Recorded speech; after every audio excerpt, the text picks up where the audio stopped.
حضرت والا آپ کے سامنے تشریف فرما ہے۔ آپ جانتے ہیں گرمی کا موسم تو چل ہی رہا ہے اور لائٹ کی بھی پریشانی سامنے ہو ہی رہی ہے۔ جنریٹر مدرسے میں ہے نہیں۔ آج کی مجلس میں آپ دعا کریں کہ اللہ تعالیٰ اس کا انتظام فرما دے تاکہ آئندہ پریشانی نہ ہو۔ میں نے اس سلسلے میں حضرت سے دعا کی درخواست پہلے ہی کر دی ہے۔ کوئی پریشانی ہے، تعلیم کے وقت میں بھی پریشانی برابر ہو رہی ہے۔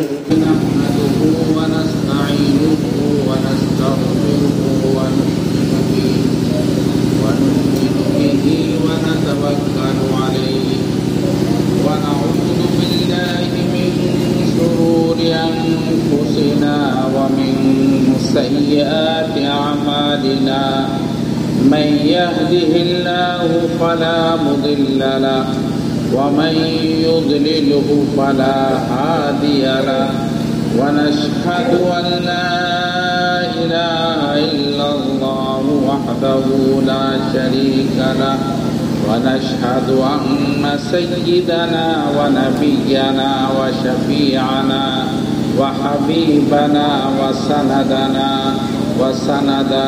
ومولانا محمدا عبده ورسوله وصلى الله تعالى على خير خلقه محمد وعلى آله وأصحابه أجمعين أما بعد فأعوذ بالله من الشيطان الرجيم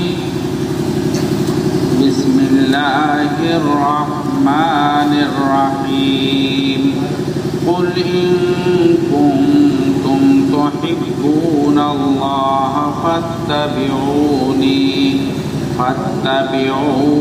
يحببكم الله ويغفر لكم ذنوبكم فاتبعوني يحببكم الله ويغفر لكم ذنوبكم والله غفور رحيم سبحان ربك رب العزة عما يصفون وسلام على المرسلين والحمد لله رب العالمين اللهم صل على سيدنا محمد وعلى آل سيدنا محمد وبارك وسلم اللهم صل على سيدنا محمد وعلى آل سيدنا محمد وبارك وسلم اللهم صل على سيدنا محمد وعلى آل سيدنا محمد وبارك وسلم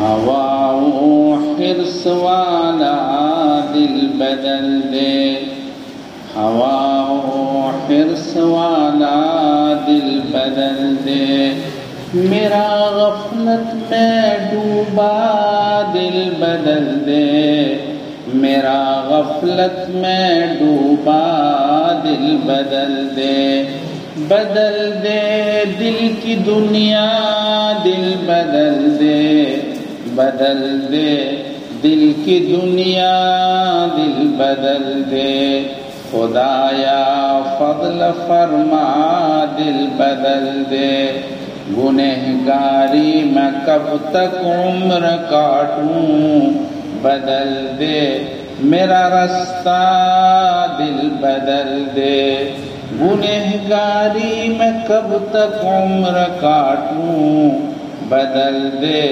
میرا رستہ دل بدل دے سنوں میں نام تیرا دھڑکنوں میں مزہ آ جائے مولا دل بدل دے سنوں میں نام تیرا دھڑکنوں میں مزہ آ جائے مولا دل بدل دے سہل فرما مسلسل یاد اپنی خدایا رحم فرما دل بدل دے، یہ کیسا دل ہے سینے میں الہی، جو زندہ بھی ہے مردہ دل بدل دے، یہ کیسا دل ہے سینے میں الہی، جو زندہ بھی ہے مردہ دل بدل دے،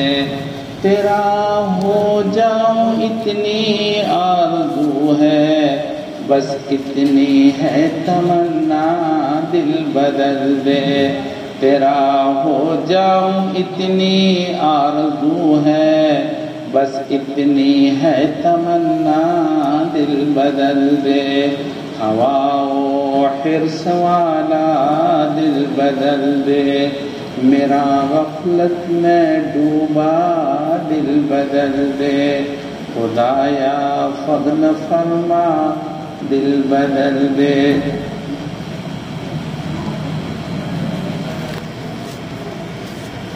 معزز حاضرین کرام، میرے بزرگوں اور دینی بھائیوں، یہ مختصر سی مجلس ہے اور مختصر سا وقت ہے۔ میں نے قرآن کریم کی ایک آیت پڑھی ہے، میں قرآن کریم کی اس آیت کا آپ کے سامنے ترجمہ کر رہا ہوں۔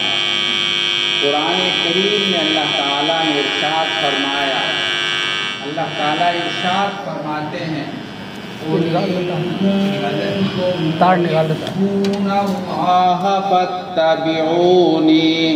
فاتبعونی یحببکم اللہ ویغفر لکم ذنوبکم۔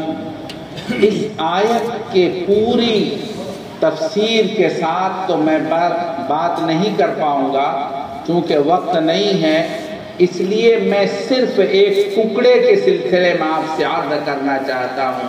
اللہ تعالیٰ نے اپنے محبوب صلی اللہ علیہ وسلم سے ارشاد فرمایا، عجیب انداز سے اللہ تعالیٰ نے فرمایا، اپنے محبوب صلی اللہ علیہ وسلم سے فرمایا، اللہ کے رسول سے اللہ تعالیٰ نے فرمایا، اے محمد کہو میرے ماننے والوں سے، اللہ تعالیٰ فرما رہے ہیں محمد کہو مجھ پر ایمان لانے والوں سے، آپ کہیے مجھ پر ایمان لانے والوں سے، کیا کہیے؟ اللہ تعالیٰ نے فرمایا فاتبعونی، اے محمد کہو میرے ماننے والوں سے میری پیروی کرو۔ اللہ تعالیٰ نے فرمایا اللہ کے رسول صلی اللہ علیہ وسلم سے ایمان والوں سے کہو میری پیروی کرے۔ اللہ کے رسول صلی اللہ علیہ وسلم فرما رہے ہیں میری پیروی کرو۔ پیروی کا مطلب کیا ہوتا ہے؟ پیروی کا مطلب لغت کے اندر اتباع کا مفہوم ہے، کسی کے نقش قدم پر چلنا۔ ایک بندہ آگے آگے جا رہا ہے، ہم اس کے پیچھے پیچھے ان کے پیروں کے نشانات کو دیکھ کر اپنے پیر کو ان کے نشانے پر رکھ کر کے چلنا، یہ ہے نقش قدم پر چلنا۔ پیروی کا مفہوم یہ ہوتا ہے۔ اللہ کے رسول صلی اللہ علیہ وسلم سے اللہ تعالیٰ نے فرمایا، علماء موجود ہیں، اللہ تعالیٰ کہتے ہیں فاتبعونی، میری پیروی کرو۔ اللہ کے رسول صلی اللہ علیہ وسلم سے اللہ تعالیٰ نے یہ نہیں فرمایا میری پیروی کس چیز میں کرنی ہے۔ مفسرین یہ بیان کرتے ہیں اللہ کے رسول صلی اللہ علیہ وسلم کی پیروی کی جائے، جس چیز میں بھی پیروی کی جائے، اللہ تبارک تعالیٰ کے نزدیک وہ بندہ کامیاب ہو جائے گا، بامراد ہو جائے گا۔ جس نے اللہ کے رسول صلی اللہ علیہ وسلم کی پیروی کر لی، تاکہ اگر اللہ کے رسول صلی اللہ علیہ وسلم کے ان اوصاف کی پیروی کر لی جو اوصاف آپ کے ذاتی اوصاف ہیں، وہ اوصاف آپ کی ذات کے ساتھ خاص ہیں، اگر ان اوصاف کی پیروی کر لی اللہ کے رسول صلی اللہ علیہ وسلم کی اس پیروی کے نتیجے کے اندر اللہ تبارک و تعالی کامیاب فرما دیں گے، آپ صلی اللہ علیہ وسلم کو کامیاب بامراد فرما دیں گے۔ چنانچہ اللہ کے محبوب بندوں کی پیروی کسی بھی اعتبار سے کر لی جائے، اللہ تبارک و تعالی ان بندوں کو کامیابی عطا فرمائیں گے۔ قرآن کریم کے اندر حضرت موسیٰ علی نبینا علیہ السلام کا واقعہ بیان کیا ہے۔ حضرت موسیٰ علیہ السلام کے زمانے کے اندر آپ کا مقابلہ فرعون سے تھا۔ فرعون نے اس زمانے کے اندر جادو کا بڑا رواج تھا۔ موسیٰ علیہ السلام کے سامنے فرعون نے کہا، اگر تم پکے اور سچے نبی ہو، جیسا کہ آپ کا دعویٰ ہے ہم اللہ کے رسول ہیں، اگر آپ پکے اور سچے نبی ہیں تو آپ ہمارے ساحروں کے مقابلے میں آ جائیے اور ہمارے ساحروں سے، جادوگروں سے مقابلہ کیجیے۔ چنانچہ ساحر اور جادوگر کے لیے مقرر تاریخ ہو گئی۔ اس تاریخ کے اندر تمام جادوگر مقابلے میں آ گئے۔ حضرت موسیٰ علی نبینا علیہ السلام بھی سامنے آئے۔ بادشاہ کے اس زمانے کا پروٹوکول یعنی اصول یہ تھا کہ دیکھو مساہمین کا ایک لباس ہوگا، مساہمین اور مقابلے کرنے والوں کا ایک جیسا فیس ہوگا۔ چنانچہ موسیٰ علی نبینا علیہ السلام کے مقابلے میں یہ کہا گیا کہ آپ جادوگروں کا لباس پہنیں۔ حضرت موسیٰ علیہ السلام نے صاف طور پر انکار کر دیا کہ میں اپنے اس لباس کے علاوہ میں کوئی لباس نہیں پہن سکتا، یہ میرے محبوب کا پہنایا ہوا لباس ہے، یعنی اللہ تعالیٰ کا پہنایا ہوا لباس ہے۔ اللہ تعالیٰ نے جو میرے لیے پسند کیا ہے میں نے وہی لباس زیب تن کر رکھا ہے، وہی لباس پہن رکھا ہے، میں اپنے اس لباس کے علاوہ کوئی دوسرا لباس نہیں پہن سکتا۔ آپ کو مسابقہ کرنا ہے، مقابلہ کرنا ہے تو کرو، نہیں کرنا ہے تو مجھے اس کی ضرورت نہیں ہے، مگر میں اپنے لباس کو اتار نہیں سکتا۔ اللہ کا بندہ، اللہ پر ایمان لانے والا اپنے عزم کے اندر، اپنے اصول کے اندر ایسے ہی پختہ ہوا کرتے ہیں۔ حضرت موسیٰ علیہ السلام نے انکار کر دیا، میں کوئی دوسرا لباس نہیں پہنوں گا، لیکن چونکہ اصول تھا سب کا لباس یکساں ہونا چاہیے، سب کا ایک ہی جیسا بھیس ہونا چاہیے۔ چنانچہ فرعون کے سامنے جب یہ بات رکھی گئی تو فرعون نے حکم دیا کہ جتنے ساحر آئے ہوئے ہیں، جتنے جادوگر ہیں، یہ سب کے سب موسیٰ علیہ السلام کے لباس میں آ جائے اور سب کے سب موسیٰ علیہ السلام کے بھیس میں آ جائے۔ چنانچہ تمام ساحروں نے، تمام جادوگروں نے موسیٰ علیہ السلام کا لباس پہن لیا۔ اس کے بعد میں مسابقہ، مقابلہ ہوا ہے۔ ان لوگوں نے اپنے زمانے کے اندر جو جادوگر ماہرین تھے انہوں نے اپنے فن کا اس طرح اظہار کیا کہ انہوں نے سب کے سامنے بڑے بڑے سانپ بنا دیے۔ جادو کے ذریعے سے وہ سانپ چاروں طرف دوڑنے لگے اور موسیٰ علیہ السلام کی طرف وہ سانپ دوڑے۔ موسیٰ علیہ السلام کو انسان ہونے کے ناطے دل میں ڈر محسوس ہوا۔ اب وہ اللہ کی طرف متوجہ ہوتے ہیں، اللہ اب میں کیا کر سکتا ہوں؟ اللہ تعالیٰ کے سامنے جب موسیٰ علیہ السلام نے التجا کی، اللہ تعالیٰ نے حکم دیا وَأَلْقِ مَا فِي يَمِينِكَ، اے موسیٰ آپ کے دائیں ہاتھ میں جو ہے اس کو زمین پر ڈال دیجئے، یعنی لاٹھی کو زمین پر ڈال دیجئے۔ چنانچہ موسیٰ علیہ السلام نے جب لاٹھی کو زمین پر رکھا وہ لاٹھی اژدہا بن گئی، بہت بڑا سانپ بن گئی، اور ساحروں کے، جادوگروں کے جتنے سانپ تھے سارے سانپوں کو نگلنا شروع کیا اور سارے سانپوں کو نگل لیا۔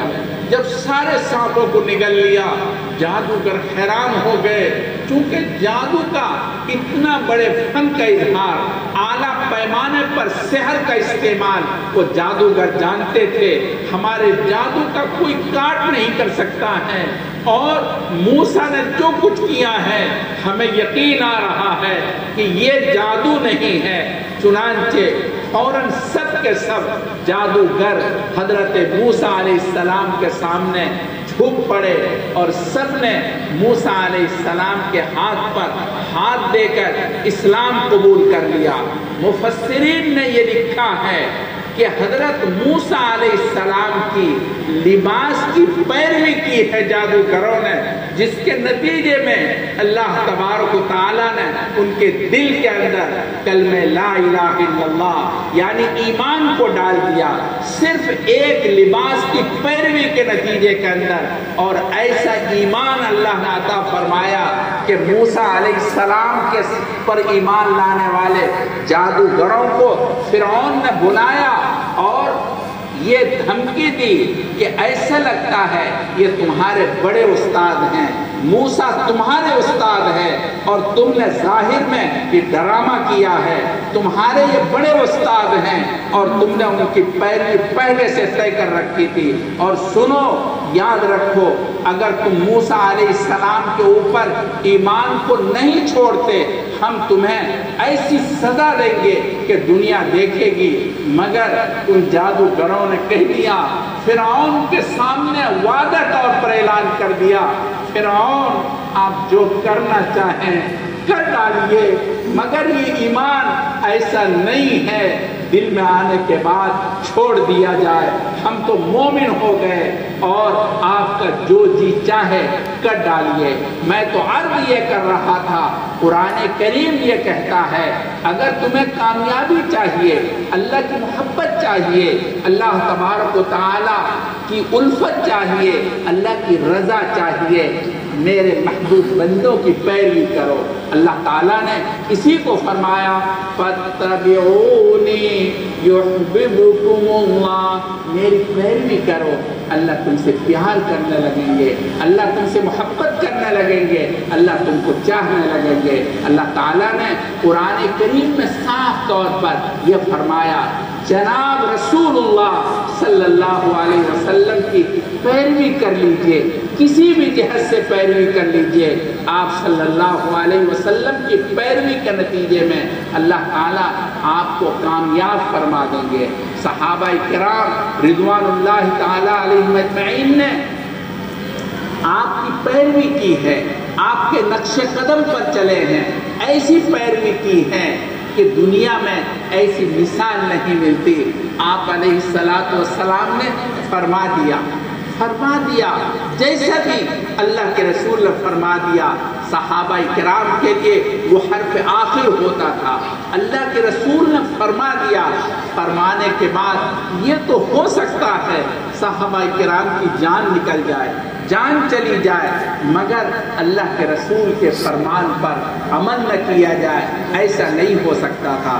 صحابہ کرام رضوان اللہ تعالی علیہم اجمعین کی شان امتیازی یہی ہے، اللہ کے رسول صلی اللہ علیہ وسلم کے کہنے کے بعد وہ اسی طرح سے عمل پیرا ہو جاتے تھے، اللہ کے رسول صلی اللہ علیہ وسلم کے کہنے کے بعد اس عمل کو ترک نہیں کرتے تھے۔ ایک صحابی ہیں، مشکات شریف کی روایت ہے، مشکات شریف نے یہ روایت نقل کی ہے، ایک صحابی ہیں وہ جنگلوں میں جاتے ہیں، اپنے کھیتوں میں جاتے ہیں، جنگلوں میں جانے کے بعد ایک مقام پر ان کو ایک پرندے کے بچوں کے چہچہانے کی آواز سنائی دیتی ہے، درخت پر گھونسلے سے آواز آتی ہے، پرندوں کے چھوٹے چھوٹے بچوں کی آواز کانوں میں پڑتی ہے۔ وہ صحابی ٹھہر کر کے ان بچوں کو تلاش کرتے ہیں، ان بچوں کو تلاش کرنے کے بعد گھونسلے میں وہ بچے مل جاتے ہیں، وہ بچوں کو پکڑ لیتے ہیں اور پکڑ کر کے وہ چل دیتے ہیں۔ اتنی دیر میں پرندہ آتا ہے، یعنی ان بچوں کی ماں آتی ہے، وہ دیکھتی ہے اس کے گھونسلے کے اندر ان کے بچے نہیں ہیں، وہ پریشان ہوتی ہے، چاروں طرف اڑ اڑ کر کے وہ دیکھنے لگتی ہے، وہ پرندہ دیکھنے لگتا ہے، وہ چڑیا تھی، چڑیا چاروں طرف گھومتی ہے، دیکھتی میرے بچے کہاں گئے، دیکھا کہ انہوں نے ایک انسان جا رہا ہے، انہوں نے سمجھا شاید کہ اس نے میرے بچوں کو پکڑا ہے، اس کے پیچھے وہ چڑیا ہو لیتی ہے، آگے وہ دیکھتی ہے اس نے ایک کپڑے کے اندر ان بچوں کو لپیٹ رکھا تھا۔ جب چڑیے نے چہچہانا شروع کیا تو اس آدمی نے ان بچوں کو کھول دیا، کھولنے کے بعد وہ چڑیا اس کے کندھے پر بیٹھ گئی، اس نے اس چڑیے کو بھی پکڑ لیا اور پکڑ کر کے اس کو بھی اپنے کپڑے میں لپیٹ لیا، اور لپیٹ کر کے اللہ کے رسول کی خدمت میں حاضر ہوتے ہیں۔ حاضر ہو کر اللہ کے رسول کے پاس آ کر کہتے ہیں یا رسول اللہ میں جنگل گیا تھا، جنگل کے اندر یہ بچے ملے، میں نے ان بچوں کو پکڑا، تھوڑی دیر کے بعد یہ چڑیا آئی اور یہ بھی میرے کندھے پر بیٹھ گئی، پہلے سر پر منڈلاتی رہی، پھر اس کے بعد میرے کندھے پر بیٹھ گئی، میں نے چڑیے کو بھی پکڑ لیا، اور یہ اب چڑیا بھی ہے، چڑیے کے بچے بھی ہیں، یہ سب آپ کے سامنے ہیں۔ آپ صلی اللہ علیہ وسلم نے جب یہ پورا قصہ سنا، آپ نے اپنے سر کو نیچا کر لیا، آپ کی آنکھوں میں آنسو آ گئے، اور آپ نے فرمایا وہ اللہ کے بندے، تم نے چھوٹے چھوٹے بچوں کو پکڑ لیا، تمہیں رحم نہیں آیا، اور چڑیے نے تمہارے اوپر منڈلا کر پیغام بھیجا تھا، تم سے فریاد کی تھی میرے بچوں کو چھوڑ دو، میرے بچوں کو چھوڑ دو، میں ان بچوں کے بغیر زندہ نہیں رہ سکتی، آپ میرے بچوں کو چھوڑ دو، مگر تم نے کچھ بھی نہیں سمجھا، اور جب تم نے ان کو نہیں چھوڑا، ان بچوں کو نہیں چھوڑا، تو وہ چڑیا تمہارے پاس آ گئی، اور اس نے یہ اپنے پیغام کے ذریعے، اپنے عمل کے ذریعے یہ پیغام دیا کہ بندے، اے اللہ کے بندے، انسان اگر تو میرے بچوں کو مارنا ہی چاہتا ہے، اس سے پہلے مجھے مار ڈالو، پھر اس کے بعد میرے بچوں کو مارنا، تم میرے بچوں کو میرے بغیر کس طرح سے تم لے کر چلے؟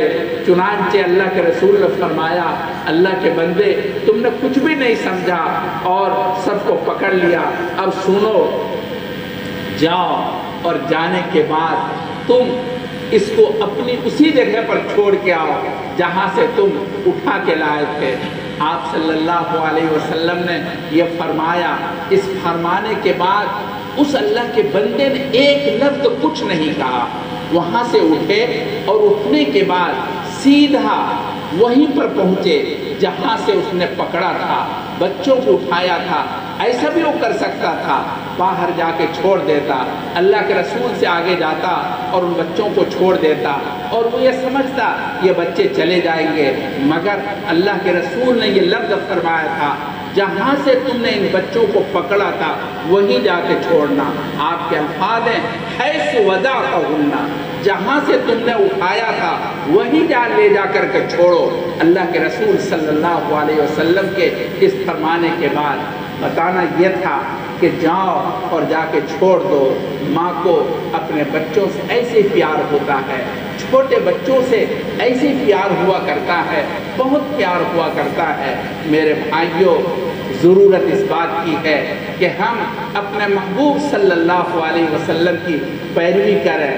بھائیوں کو بہنوں سے پیار ہوتا ہے، چھوٹی بہنوں کو بھائیوں سے پیار ہوتا ہے، ماں سے پیار ہوتا ہے، سب سے پیار ہوتا ہے۔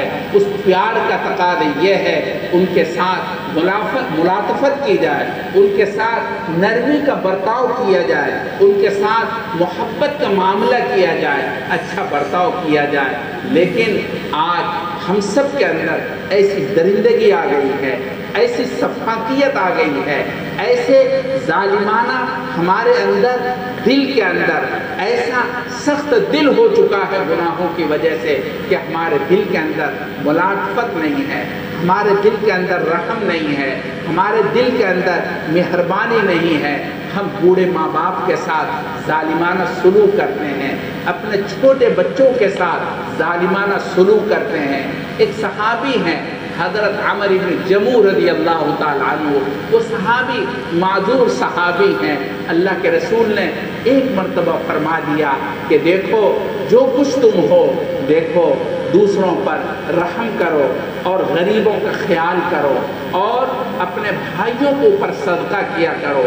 عمر ابن جموح رضی اللہ تعالیٰ عنہ لنگڑے ہیں، بہت کام کاج نہیں کر سکتے، مگر اللہ کے رسول نے فرما دیا، غریب صحابی ہیں لیکن جانے کہ اللہ کے رسول کے فرمانے کے بعد ایک یہودی کے باغ میں جاتے ہیں اور کہتے ہیں میں آپ کے پاس آیا ہوں، مزدوری کرنا چاہتا ہوں، آپ مجھے کچھ مزدوری دے دیں، یعنی کچھ کام بتا دیں تاکہ مجھے مزدوری مل جائے۔ وہ یہودی کہتا ہے تم کیا کام کر پاؤ گے؟ انہوں نے کہا آپ اپنا کام بتائیں، کہا باغوں کو سینچنا ہے۔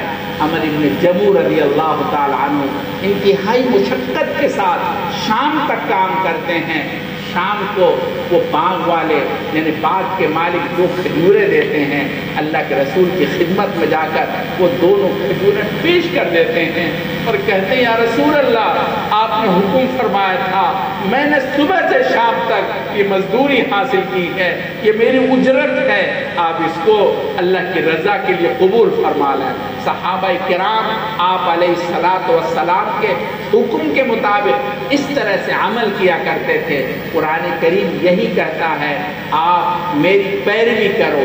اللہ کے رسول نے فرمایا فَاتَّبِعُونِي يُحْبِبْكُمُ اللَّهُ، میری پیروی کرو، اللہ تعالیٰ تم سے پیار کرنے لگیں گے، اللہ تعالیٰ تم سے محبت کرنے لگیں گے۔ میرے بھائی، گناہوں کی وجہ سے دل سخت ہو جاتا ہے۔ جب آدمی گناہ کرتے رہتا ہے، حدیث میں آتا ہے، صراحتاً روایت ہے، مشکات شریف میں روایت ہے، جب آدمی گناہ کرتا رہتا ہے اس کا دل سخت ہو جاتا ہے، اور اتنا سخت ہو جاتا ہے پھر نیکیوں کی توفیق بھی سلب ہو جاتی ہے، اور وہ بچہ اور وہ بندہ گناہ کرتے ہوئے اپنے آپ کو تباہ کر لیتا ہے۔ پھر اللہ تعالیٰ کی نظر رحمت اس بندے پر نہیں پڑتی، وہ بندہ مگن رہتا ہے، ان کو احساس ہی نہیں ہوتا میرا دل سخت ہو گیا ہے۔ حضرت رسول اللہ صلی اللہ علیہ وسلم کی صاحبزادی کا بچہ زینب رضی اللہ تعالی عنہا کا بچہ انتقال کرتا ہے۔ اللہ کے رسول کی گود میں وہ بچہ دم توڑتا ہے۔ جو بچہ انتقال کرتا ہے آپ کی آنکھوں سے آنسو جاری ہو جاتے ہیں اور آپ کی آنکھوں سے آنسو بہنے لگتے ہیں۔ ایک عربی یعنی قریش کا آدمی وہ کہتا ہے یا رسول اللہ، یہ آپ کی آنکھوں میں کیا ہے؟ آپ کیا کر رہے ہیں؟ ہمارے تو کہا کہ اتنے سارے بچے ہیں۔ انہوں نے کہا میں نے اپنے ہاتھوں سے اپنے 10 بچوں کو زندہ درگور کر دیا، مگر مجھے کبھی رحم نہیں آیا۔ آنسو آنا تو دور کی بات ہے، میرے کبھی رحم نہیں آیا۔ اپنے ہاتھوں سے میں نے اپنے 10 بچوں کو 10 بچیوں کو زمین کے اندر کھود کر کے دفن کر دیا۔ وہ بچی پکارتی رہی، تڑپتی رہی، مگر میرے دل میں ذرہ برابر رحم نہیں آیا۔ اللہ کے رسول نے اس وقت فرمایا تھا اگر اللہ تعالیٰ نے تیرے دل کو سخت کر رکھا ہے اور تیرے دل پر رحم نہیں ہے تو میں کیا کروں؟ یہ آنسو میرے دل کا رحم ہے۔ آپ صلی اللہ علیہ وسلم نے فرمایا ایسے کچھ حالات ہمارے ہیں۔ آپ نے سنا ہوگا کسی مظفر نگر کے اندر ابھی حال کے اندر ایک نوجوان 22 سالہ نوجوان باسط اعجاز، اس نے اپنے 3 معصوم بہنوں کو اپنے ہاتھوں سے کاٹ دیا ہے۔ ابھی حال کے اندر ایک بچی کی عمر 9 سال ہے، سگی بہنیں ہیں، دوسری بچی کی عمر 11 سال ہے، تیسری بچی یعنی تیسری بہن کی عمر 7 سال ہے۔ تینوں کو اپنے کند چھری سے جس سے سبزی کاٹتے ہیں اور ان کو اپنے ہاتھوں سے کاٹ کر کے اپنے گھر کے اندر چھوڑ دیا اور بند کر دیا، اور پولیس میں جا کے رپورٹ درج کرائی کہ میری بہنیں گم ہو چکی ہیں۔ آپ سے درخواست ہے کہ آپ ہماری بہن کو تلاش کریں، اور وہ صفحات وہ ظالم پولیس کے ساتھ ڈھونڈتا رہا، پوری رات ڈھونڈتا رہا، اور آخر پولیس والے کو تو انداز سے محسوس ہو جاتا ہے یہ کون اس کا قاتل ہے۔ چنانچہ آخر میں پولیس نے اس گھر کی تلاشی لی جس گھر کے اندر اپنی بہن کو قتل کیا تھا، اور وہ رنگے ہاتھوں پکڑا گیا، ساری بہنیں اسی گھر کے اندر پڑی ہوئی تھی، اور میں نے خود کل رات اس کو سنا ہے، میرے رونگٹے کھڑے ہو گئے۔ اور اس میڈیا کے جو خبر دے رہا ہے، وہ میڈیا کی جو اس کا وہ نمائندہ ہے، ایک مسلم خاتون لڑکی ہے، اس خاتون لڑکی نے اس سے کہا، اللہ کے بندے تو یہ بتا کہ جب تو نے اپنے بہن کو کہا سب سے پہلے میں نے بیچ والی بہن کو قتل کیا اور چھری سے وار کیا، تو اس نے پوچھا تیری بہن تجھے پکار رہی ہوگی، کہہ رہی ہوگی بھیا بھیا، کیا اس نے نہیں کہا ہاں وہ سب کہتی رہی، مگر میں نے معاف نہیں کیا اور میں نے اس کو اپنی چھری سے قتل کر دیا۔ میرے بھائی، مجھے واقعہ لمبا سنانا نہیں ہے، میں کہنا یہ چاہتا ہوں، گناہوں کی وجہ سے ہمارا دل مردہ ہو چکا ہے، گناہوں کی وجہ سے ہمارے دل کے اندر رحم نہیں ہے۔ اللہ نے اپنی رحمت اٹھا لی ہے، اللہ کا غضب نازل ہوتا ہے ایسے بندے پر جو بندے جس بندے کے اندر گناہوں کی کثرت سے ایسی سفاکیت آتی ہے، اللہ تعالیٰ اپنی رحمت اٹھا لیتے ہیں، وہ بندہ مغضوب بن جاتا ہے۔ اگر آپ کو اللہ تبارک و تعالیٰ کا محبوب بننا ہے، قرآن کریم یہ کہتا ہے کہ بھائی آپ میری پیروی کرو۔ اللہ کے رسول نے فرمایا فَاتَّبِعُونِي يُحْبِبْكُمُ اللَّهُ، میری پیروی کرو، اللہ تم سے پیار کرنے لگیں گے، اللہ تعالیٰ تم سے محبت کرنے لگیں گے۔ جناب رسول اللہ صلی اللہ علیہ وسلم کی پیروی محبت، اللہ تعالیٰ کی محبت کی ضمانت ہے، اللہ کے پیار کی ضمانت ہے، اللہ کے رحم کی ضمانت ہے۔ آج ہم پریشان ہیں، ہر طرح پریشان ہیں، ہر بندہ پریشان ہے، لیکن پریشانی کا حل جہاں ہے وہاں تک ہم نہیں پہنچتے اور نہ ہی اس کی فکر کرتے ہیں۔ ہم پریشانی کا حل ایسی جگہ ڈھونڈتے ہیں جہاں پریشانی کا حل نہیں ہے۔ قرآن کریم صاف طور پر کہتا ہے اگر آپ پریشان ہیں، قرآن کریم میں اللہ تعالیٰ نے صاف طور پر ارشاد فرمایا فَقُلْتُ اسْتَغْفِرُوا رَبَّكُمْ إِنَّهُ كَانَ غَفَّارًا يُرْسِلِ السَّمَاءَ عَلَيْكُمْ مِدْرَارًا وَيُمْدِدْكُمْ بِأَمْوَالٍ وَبَنِينَ وَيَجْعَلْ لَكُمْ جَنَّاتٍ وَيَجْعَلْ لَكُمْ أَنْهَارًا۔ اللہ تعالیٰ نے صاف طور پر ارشاد فرمایا یہ ساری پریشانیاں، مال کی پریشانی، بیماری کی پریشانی، اولاد کی نافرمانی کی پریشانی، آپس کے اندر بغض و عناد کی پریشانی، ایک دوسرے کی عداوت اور دشمنی کی پریشانی، فرمایا ان سب کی اصل وجہ اللہ تعالیٰ کی ناراضگی ہے، اللہ تبارک تعالیٰ کی نافرمانی ہے، اللہ تبارک و تعالیٰ کا کہا نہ ماننا ہے، معصیت ہے۔ قرآن کریم یہ کہتا ہے اگر آپ کو پریشانی ہے آپ اللہ تعالیٰ سے اپنے گناہوں کا استغفار کریں، توبہ کریں، اللہ کے سامنے معافی چاہیں، اللہ تبارک تعالیٰ آپ کو معاف کر دے گا۔ میرے بھائیوں، بندوں کی کیا مجال ہے کہ وہ آپ سے ناراض ہو جائے۔ فضیل بن عیاض رحمۃ اللہ علیہ بہت بڑے اللہ کے ولی گزرے ہیں۔ فضیل بن عیاض رحمۃ اللہ علیہ یہ ڈاکوؤں کے سردار تھے، مگر اللہ تبارک و تعالیٰ کے سامنے رجوع ہوئے، اللہ سے معافی مانگی، اللہ تعالیٰ نے اپنا ولی بنا لیا، محبوب بنا لیا۔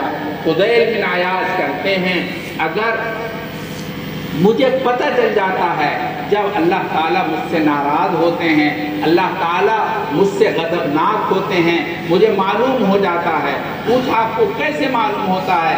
کہتا ہے وہ کہتے ہیں کہ مجھے اس طرح معلوم ہوتا ہے، میں اپنی اولاد کو کسی کو کوئی بات کہتا ہوں، اگر میری اولاد میری بات نہیں مانتی، میرا بچہ میری بات نہیں مانتا، میں سمجھتا ہوں میرا مالک ناراض ہے، اللہ تعالیٰ مجھ سے ناراض ہے۔ بچوں میں کیا مجال ہے کہ میری مخالفت کرے، میری نافرمانی کرے؟ ایسا کیسے ممکن ہے؟ ایسا نہیں ہو سکتا کہ میرا بچہ میری نافرمانی کرے۔ اصل یہ ہے کہ میرا مالک مجھ سے ناراض ہے۔ میں اللہ کے سامنے